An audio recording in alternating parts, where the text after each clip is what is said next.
du point de vue de l'historien. J'essaie d'expliquer Louis XVIII, et d'ailleurs il y a un parallélisme entre Louis XVIII et Napoléon.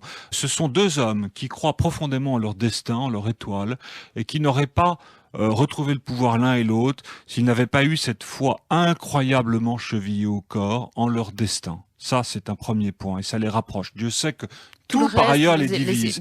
Et ce qui les rapproche encore, c'est la solitude du pouvoir. Et ça m'a fasciné. Et du point de vue de Louis XVIII, cet homme qui a une incroyable intelligence politique, qui a eu la faculté de comprendre les acquis de la Révolution, de les admettre et de les intégrer, alors même que du point de vue de son éducation, du monde de l'Ancien Régime, d'où il vient, il n'y avait aucune raison de penser qu'il aurait été capable de le faire. Eh bien, voilà un homme qui se retrouve incroyablement seul, particulièrement sous les 100 jours. Il est seul, évidemment, parce qu'il a affaire à un adversaire ô combien redoutable qui est Napoléon. Mais parlons peut-être aussi de sa famille. Mais il est aussi seul au sein même de sa famille. C'est un vieux roi, il a plus de 60 ans, il est podagre, il est goutteux, il est probablement plus ou moins impuissant. En tout cas, il n'a pas de descendance directe. Il est obligé de compter sur la descendance de son frère, qui est en opposition politique ouverte avec lui, qui lui croit que la révolution n'a pas de racines profondes dans le pays, que la révolution est le fruit d'un complot, et donc qui est fasciné, lui, par une sorte de retour miraculeux de l'Ancien Régime, ce qui n'est pas du tout le cas de Louis XVIII. Il est donc en opposition avec ce frère ambitieux, qui est suivi, ce frère, par tout le reste de la famille, la duchesse d'Angoulême. Et qui a un fils, ce frère. Son fils, le duc de Berry, etc., etc. Ça, c'est une première forme de solitude. Mais il y en a d'autres. Il est seul aussi par rapport à ses cousins d'Orléans. Et là, il y a une sorte de danse du ventre qui est menée par le futur Louis-Philippe, premier roi des Français, qui attendra encore 15 ans pour accéder au pouvoir en 1830, mais qui était sur le point d'obtenir le pouvoir en 1815, et qui mène un jeu incroyablement subtil par rapport à son cousin, le gros Louis XVIII. Louis 2 x 9, comme on disait dans l'armée, le gros cochon. Cochon 18. Cochon 18 pour dire les choses de façon un peu abrupte. Et puis il est seul enfin par rapport à ses pseudo-alliés européens. Ceux qui se disent ses alliés, c'est-à-dire cette coalition qui se reforme immédiatement contre Napoléon au moment où Napoléon revient en France, revient au pouvoir, parce que Napoléon est le plus petit dénominateur commun de cette Europe par ailleurs divisée, mais qui miraculeusement va se reformer pour terrasser définitivement le récidiviste, celui qui, à nouveau, inculque la peur à l'Europe et qui, à nouveau, remet en question la paix européenne. Ça, c'est le point de vue de l'Europe. Ses alliés ne sont pas plus alliés que ça du roi Louis XVIII. En réalité, ils vont profiter de la situation pour l'exploiter et pour affaiblir, autant que faire se peut, cette France dangereuse, cette France perpétuel trublion de l'Europe, cette France qu'il faut en partie dépecer, occuper en tout cas, et c'est ce qui va se passer à l'issue des 100 jours et du second traité de paix qui va être signé entre la France et l'Europe.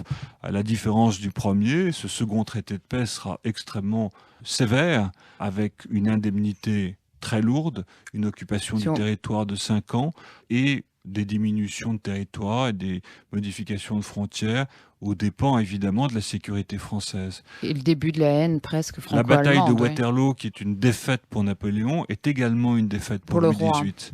C'est une victoire à la Pyrrhus et c'est une véritable défaite dans la mesure où cette victoire des Alliés si nette, si ample, si rapide va profiter et va, je dirais, augmenter encore leur ambition de conquête du territoire.